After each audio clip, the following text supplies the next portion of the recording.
오후에 공과의 말씀 누가복음 17장에 있는 말씀인데 공과는 5절부터 잡은 것 같죠? 5절부터 잡았는데 4절인데 1절부터 보도록 하죠. 1절부터 19절까지 있는 말씀인데 말씀의 제목을 살아있는 믿음이에요. 어떤 믿음이요? 살아있는 믿음. 죽은 믿음이 아니고 살아있는 믿음에 대해서 예수님께서 말씀하신 대목인데 4절까지 있는 말씀은 실족해 하는 죄에 대해서 그리고 용서에 대해서 얘기를 하는 거예요. 그래서 앞에 4절도 봐야 뒤에 있는 말씀이 이어집니다. 그래서 5절에서부터 10절까지는 그 말씀이에요. 믿음을 더하는 방법, 살아있는 믿음의 정체가 무엇인가를 설명하는 말씀이고 마지막으로 11절과 19절은 10명의 나병 환자가 고침을 받은 것에 대해서 또 기록하고 있고 누가 와서 하나님 앞에 예수님께 감사했는가를 보여주는 그런 말씀이에요. 다 연장선상에 믿음에 대해서 얘기하고 있는 말씀이에요. 자, 1절과 2절 보시면 1절, 2절 한번 보세요. 예수께서 제자들에게 이르시되 실족케 하는 것이 없을 수는 없으나 있게 하는 자에게는 화로다. 저가 이 작은 자 중에 하나를 실족케 할진대 차라리 연자 맷돌을 그 목에 메이고 바다에 던지오는 것이 나으리라. 예, 화로다 이렇게 얘기를 했는데 저가 이 작은 자 중에 하나를 실족케 하면 화로다 이렇게 얘기했어요. 실족케 하는 것이 없을 수는 없습니다. 사람은 다 연약하기 때문에 사람에게 험한 말로 때로는 모진 말로 해가지고 사람의 믿음을 이렇게 넘어뜨릴 수가 있어요. 사람인지라 그럴 수가 있다고요. 그러나 그렇게 하게 되면 그 사람은 넘어뜨리게 한 사람은 화가 있다는 말씀이에요. 큰 벌을 내리십니다. 하나님께서. 그러니까 소자 하나를 가장 중요하게 여기시는 하나님께서 그 믿음을 실족케 하는 것은 있을 수가 없어요. 특별히 이 본문의 말씀은 예수님께서 서기관들과 바리새인들을 염두에 두고 하신 말씀이에요. 스스로 하나님 앞에서 신실하고 믿음을 잘 지킨다고 하는 사람이 어린 소자 한 명을 넘어뜨릴 수가 있다고요. 믿음이 연약한 자들을. 그러니까 믿는 자, 특별히 교회에서 리더라고 할 수 있는 사람, 지도자의 위치에 있는 사람들이 얼마나 말씀을 전하는 것이나 모든 일에 있어서 본이 되어야 되는가, 그 말씀하고 있는 거예요. 특별히 교육자의 위치에 있는 사람, 또 특별히 오랫도록 예수를 믿었던 사람이 어린 소자를 대할 때에 어떠한 심정을 대해야 되는가, 그걸 말씀하는 거예요. 많이 배웠다, 많이 안다, 충성한다, 그럴수록 연약한 자들을 잘 돌봐야 되는 겁니다. 쉽지 않지요. 그러니까 어떤 그 책이 있는데 두려운 영광이라고 하는 책이 있어요. 그러니까 목회자로 부름받는 거는 두려운 영광입니다. 왜 두렵죠?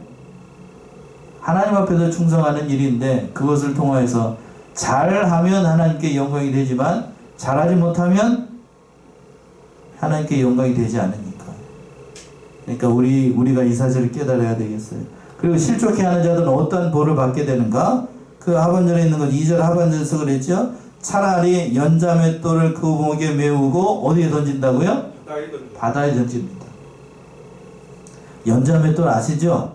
맷돌. 요즘 맷돌 안 쓰고 믹서기를 씁니다만 연자맷돌, 큰 소가 이렇게 콩이나 뭘 같은 걸 갈 때 쓰는 맷돌이 있잖아요. 연자맷돌. 있어. 지금도 있나요? 아무튼 그 맷돌을 목에다가 메고 바다에다 던지면 어떻게 되겠어요? 죽죠. 그냥 찍소리도 못하고 그냥 꼭 밑에까지 그냥 내려가서 죽습니다. 예수님께서 이렇게 말씀하신 건 그만큼 성도 하나를 실족해 하는 건 큰 죄라고 하는 거예요. 큰 죄. 그러나 반대로 믿음으로 사는 어린아이 하나를 영접해가지고 예수를 믿는 그 어린 소자 하나에게 냉수한 것을 대접하는 것은 하나님께서 반드시 상으로 갚아준다라고 얘기하고 있죠. 자, 마태복음 25장 40절 한번 보세요. 25장 40절. 마태복음 25장 40절.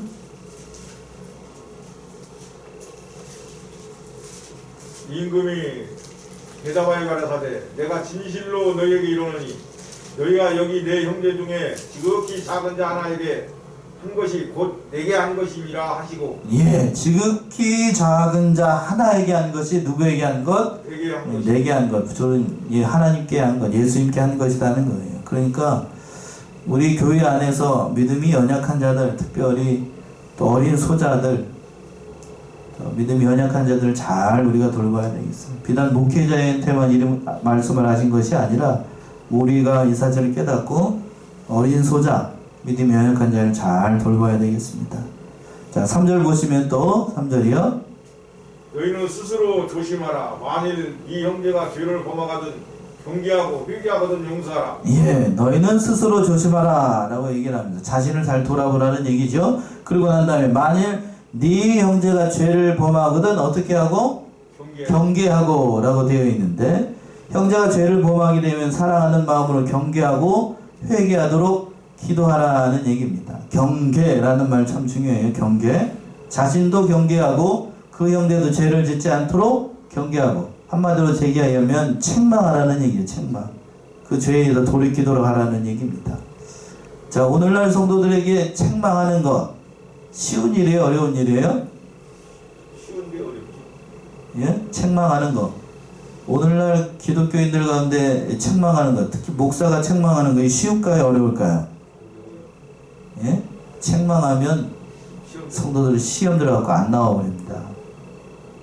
애들도 책망하는 거 쉽지 않잖아요? 책망하는 거 쉽지 않은데, 예, 얘기를 안 할 수가 없네요. 예. 엄마 말 안 듣다가 그렇게 사고를 냈어요. 예? 여기 안전장구 차고 모자 쓰고 하라 그랬다가 그렇게 했는데 안 쓰고 갔다가 그렇게 사고가 났어요. 그러니까 제가 딱 보는 순간 그래서 말 안 듣더니 아주 큰 값 치른다. 예, 다 눈물 툭툭툭툭 흘리면서 아프다고 그러면서 다음에도 또 이렇게 하라 그랬더니 안 하겠대 이제. 예. 그러니까 사람은 그렇죠. 사람은 아파야 다시 그 일을 안 합니다. 아플 때는 어떻게 아파야 돼? 대충 아파요? 대강 아파요? 그냥 조금만 아프고 넘어가야 되나? 아니면 된통 아파야 되나요? 어떻게 아파야 돼요? 정신 못 차리게 아파야 됩니다. 그래야 그런 짓 안 하지. 그런 짓 안 합니다. 정신 차리게 아파야 돼.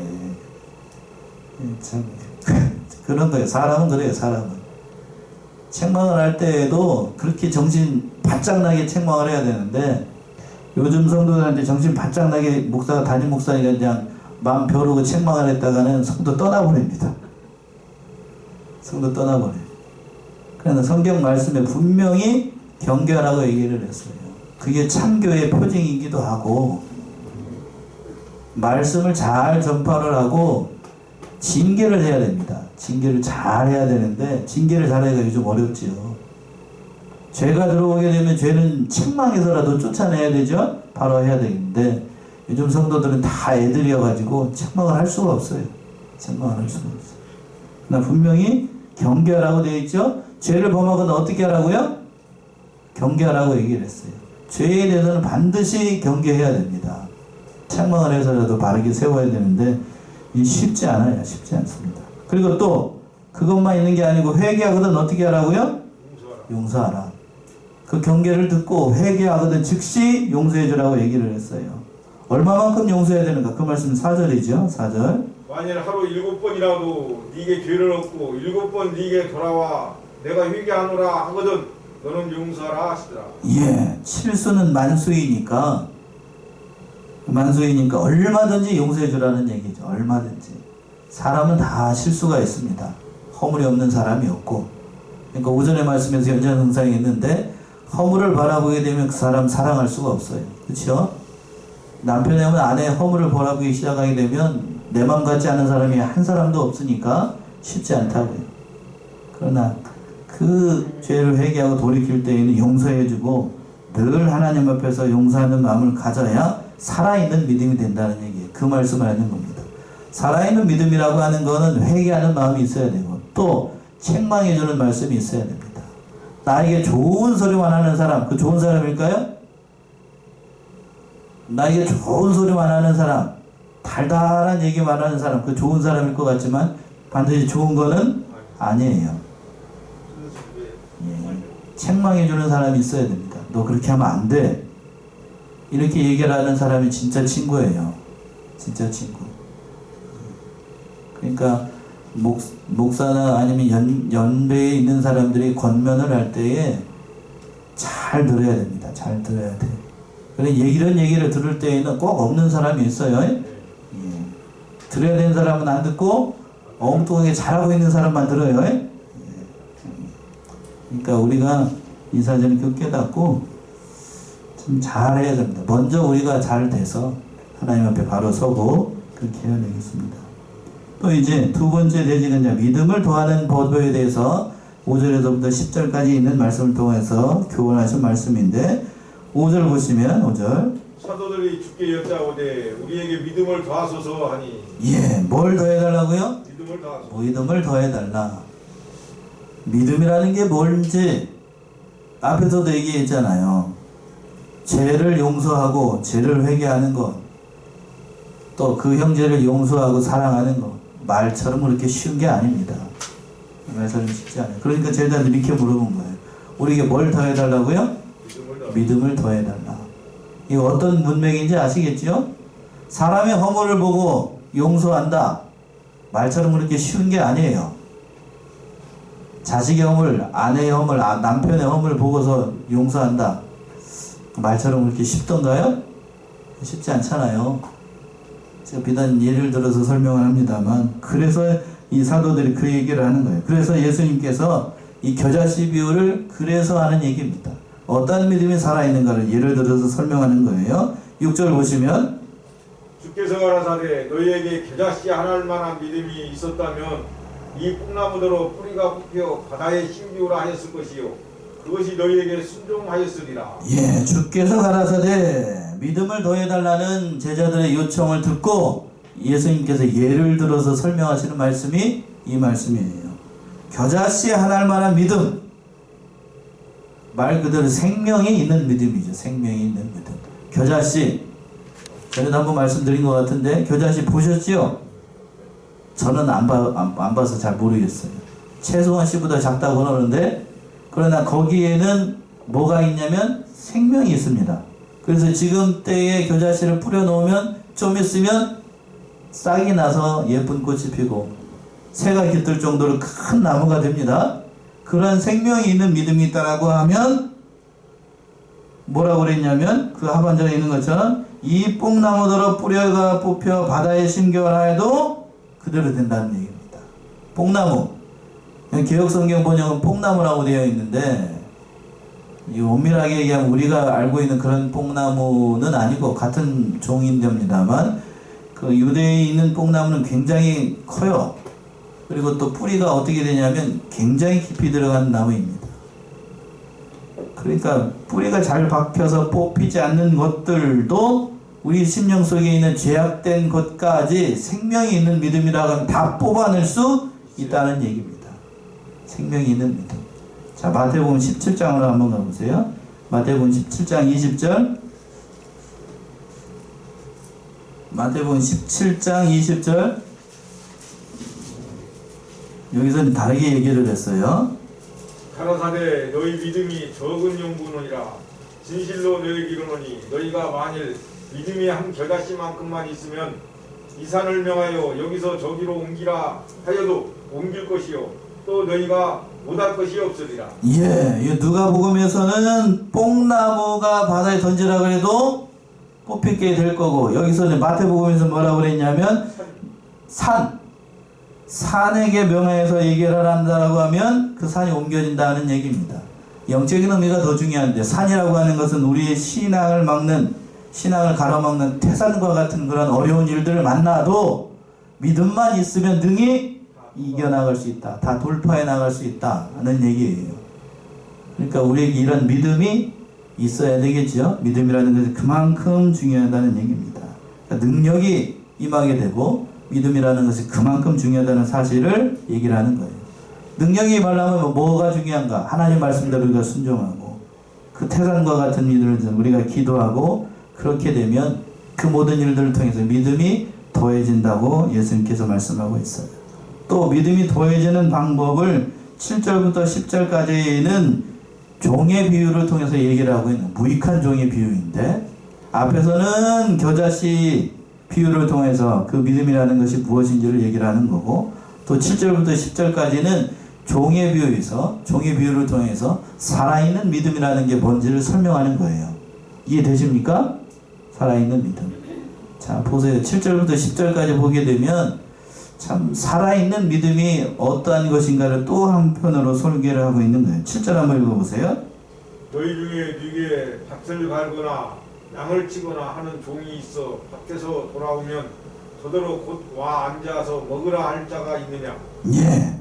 지금은 노예 제도가 없습니다만 옛날에는 뭐가 있었냐면 노예가 있었죠. 집에서 부리는 노인, 노예. 우리식으로 얘기하면 머슴이죠. 머슴이 있었습니다. 그런데 머슴을 부리는 그 주인이 밭에서 일하고 왔습니다. 밭에서 일하고 왔는데 일하고 왔으니까 수고했다 그러면서 여기 앉아서 먹을 거 준비해 놨으니까 잘 드시고 식사하세요. 이렇게 얘기하는 주인이 있겠느냐라고 그 얘기를 하는 거예요. 자, 오늘날에는 이게 잘 이해가 안 될지 모르겠지만 종은 인권이 있나요, 없나요? 인권이 없어요. 주인이 죽으라고 하면 어떻게 되죠? 죽으라고 해. 주인 죽으라고 하면 어떻게 돼요? 죽는 신흥이라도 해야 됩니다. 그게 종이에요. 종입니다. 오늘날 이렇게 했다가는 난리가 나겠죠.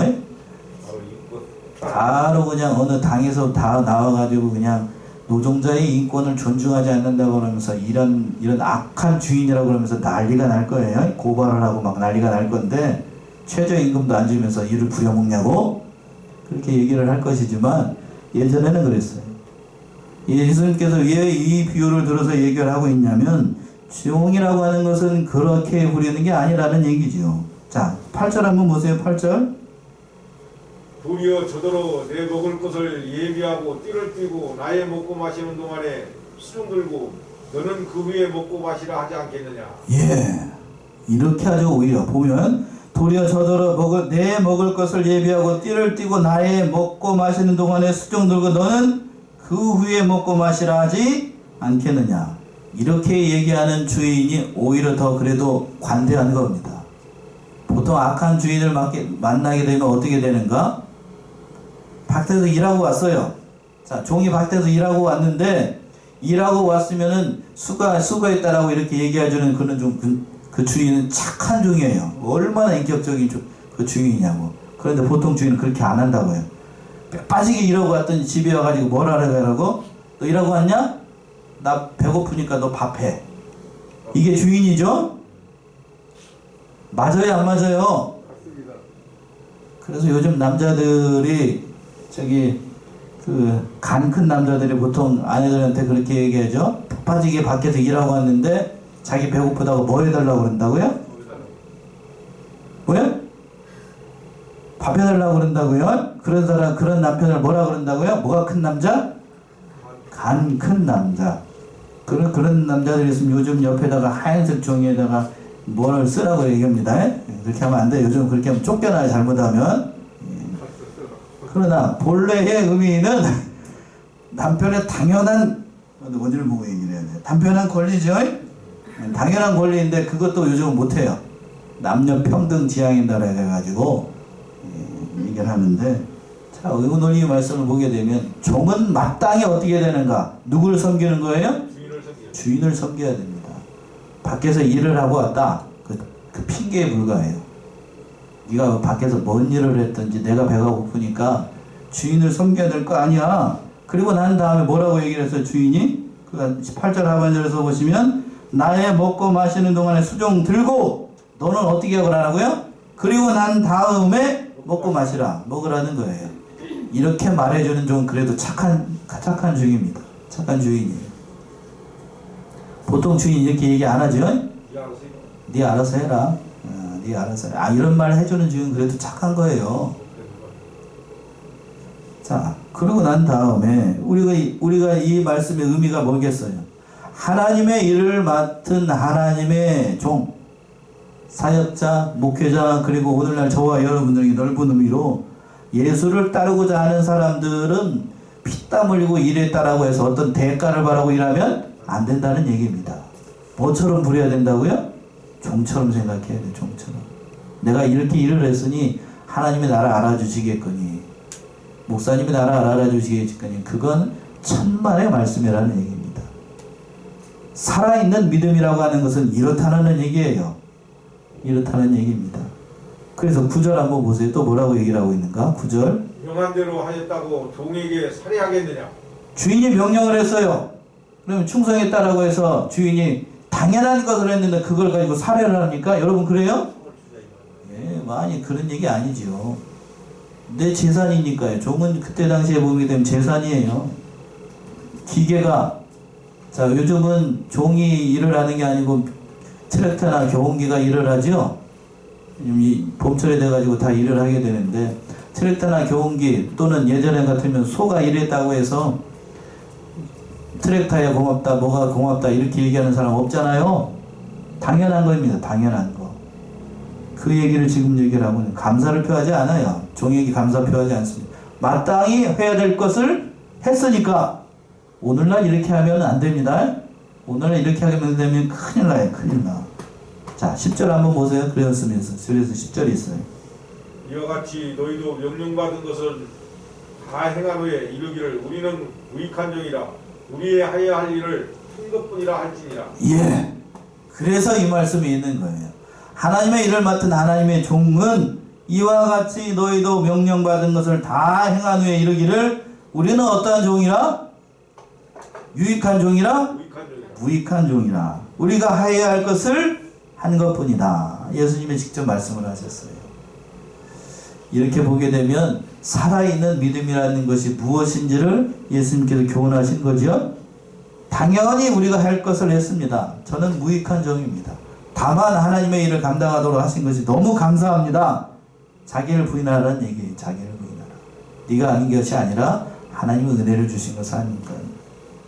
그러한 사명감에 있어서 살아갔던 사람이 바로 성경에서 보게 되면 사도 바울이었고, 그리고 또 세례 요한이 그러한 모습으로 살아갔죠. 요한복음 3장 30절이죠. 참 요한복음 3장 30절. 세례 요한의 고백이 참 남달라요. 요한복음 3장 30절.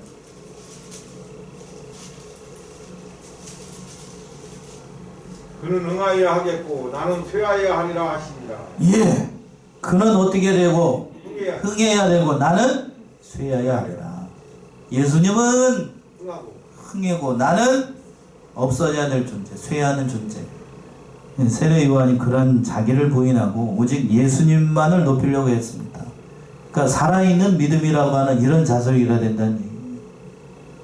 얼마만큼 살아있는 믿음이 있어야 되는가 참으로 중요하다는 사실을 깨닫게 되고, 무익한 종의 위치에서 일을 해야 된다는 사실을 보여주고 있는 아주 귀한 본문의 말씀입니다. 여러분들 이 말씀 대할 때 어떤 느낌 드셔요? 예. 조용한 걸 보니 우리는 이렇게 얘기 안 하죠. 뭔 일을 하나 하게 되면 하나님이 알아주시겠거니. 저부터도 그래요. 다른 사람 얘기하기 전에 저부터도, 또는 사람들이 알아주겠거니, 성도들이 알아주겠거니. 그건 누굴 보고 하는 거예요? 하나님 보고 일한 건가요? 사람 보고 일한 건가요? 사람 보고 일한 거지요. 사람 보고 일한 거예요. 그러나 마땅히 주님의 제자로 부름을 받은 자들은 그 사람 바라보지 않고 하나님 바라보면서 무익한 종의 위치에서 일을 해야 된다는 사실을 얘기한 겁니다. 그렇다라고 해서, 자, 한 가지 오해하면 안 되는데, 이렇게 순종하고 이렇게 하는 사람들은 하나님이 그것을 몰라줄까요? 알아줄까요? 이렇게 충성하고 주를 위해서 충성하고 봉사한 걸 하나님이 모른 척 할까요? 그런 거 아니에요. 그런 거 아닙니다. 하나님 반드시 갚아주셔요.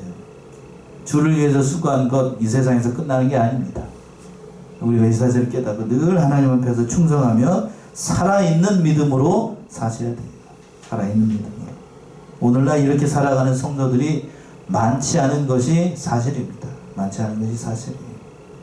그렇기 때문에 내가 나오고 내가 주장하다 보니까 교회 문제들이 많이 일어나는 거죠.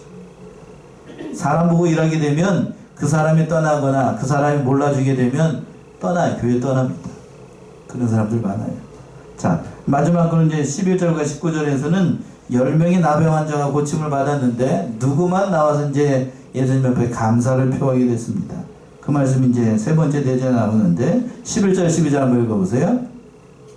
예수께서 예루살렘으로 가실 때 사마리아와 갈릴리 사이로 지나가시다가 한 촌에 들어가시니 문둥병자 10명이 예수를 만나 멀리 서서 예.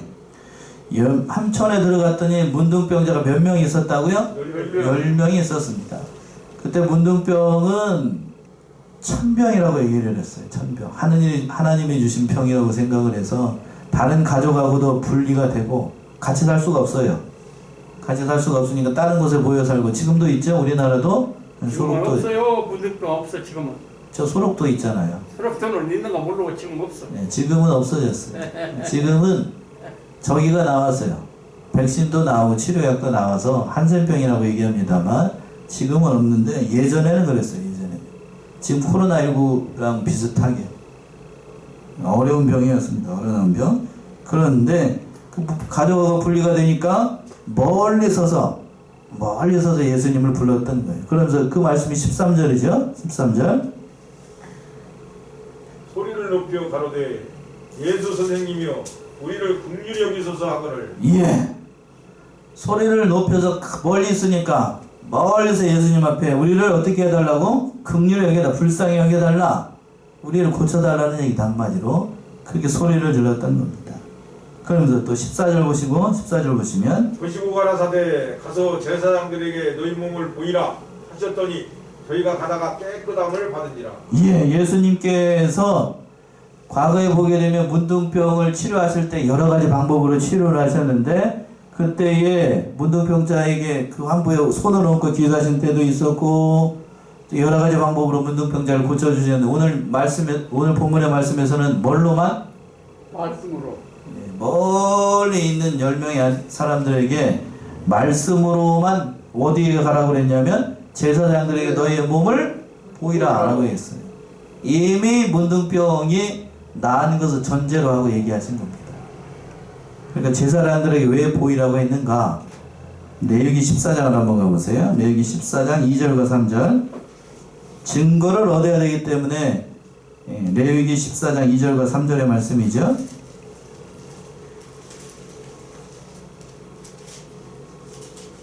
레위기 14장 2절과 3절.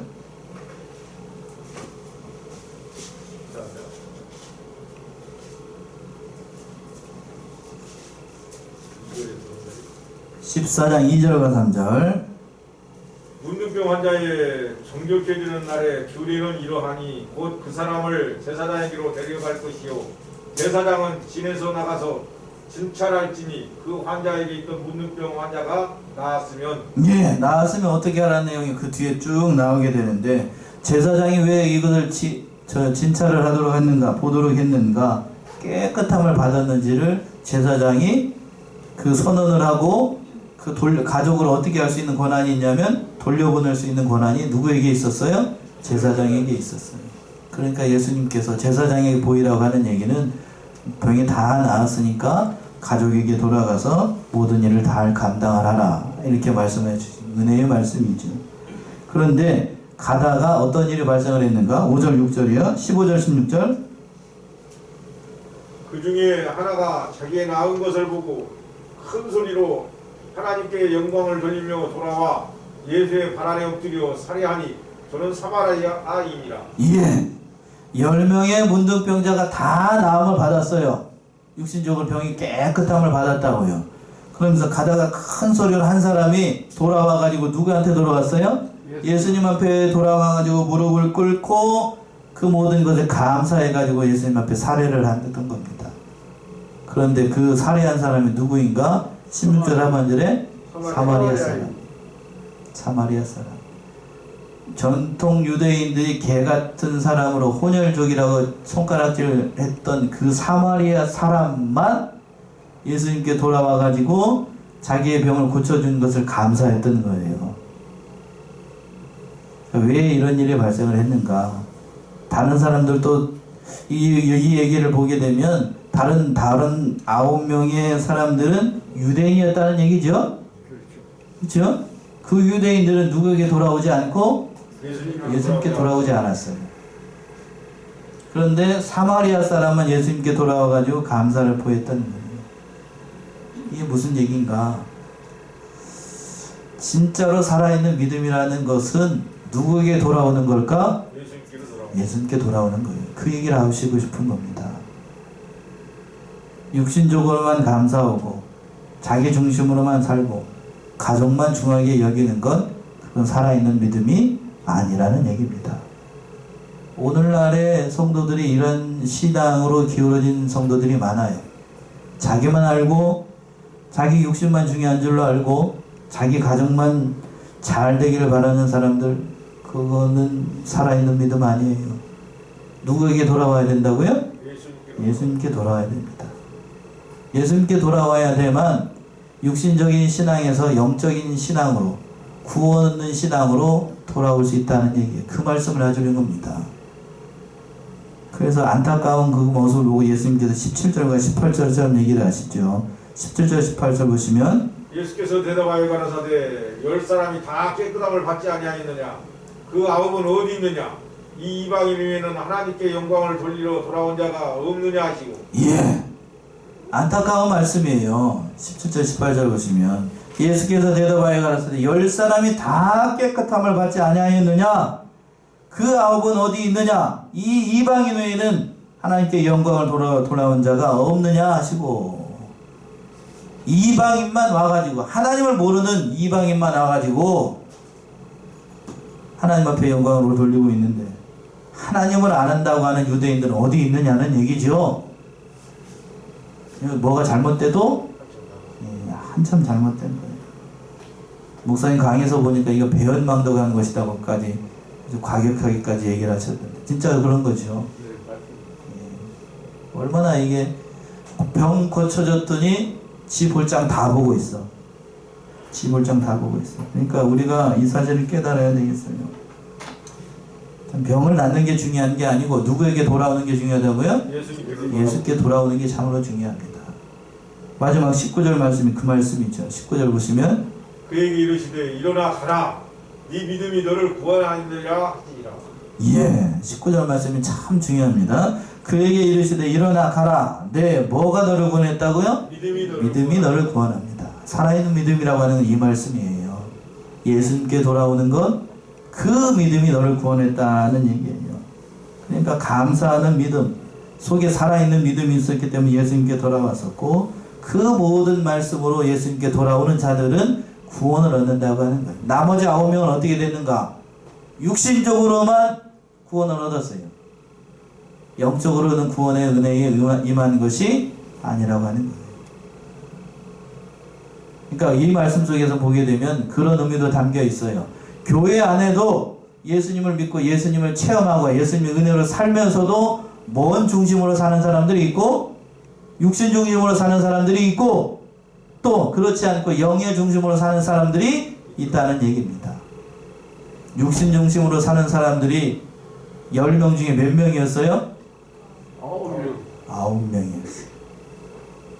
그렇다면 오늘날 교회 안에도 육신 중심으로 사는 사람들이 많다는 거예요? 영의 중심으로 사는 사람들이 많다는 거예요? 육신 중심으로 사는 사람들. 그 얘기죠? 그 얘기. 여러 가지를 교훈해주는 말씀이에요. 자, 로마서 10장 양문대만 찾아보고 말씀 마칠게요. 로마서 10장 10절에서부터 13절. 로마서 10장 10절에서부터 13절. 사람이 마음으로 믿어 의에 이르고 입으로 신하여 구원에 이르느니라. 성경이 이르되 누구든지 저를 믿는 자는 부끄러움을 당하지 아니하리라 하니 유대인이나 헬라인이나 차별이 없음이라. 한 주께서 모든 사람의 주가 되사 저를 부르는 모든 사람에게 부여하시도다. 누구든지 주의 이름을 부르는 자는 구원을 얻으리라. 예, 10절과 13절의 말씀이 참 중요한데 10절 보시면 사람이 마음으로 믿어 의에 이르고 입으로 시인하여 뭐에 이르고? 구원에 이릅니다. 그러니까 입으로 시인하는 것도 중요하다는 얘기예요. 그리고 13절 보시면 누구든지 주의 이름을 부르는 자는 뭐를 얻는다고요? 구원을 얻는다는 얘기입니다.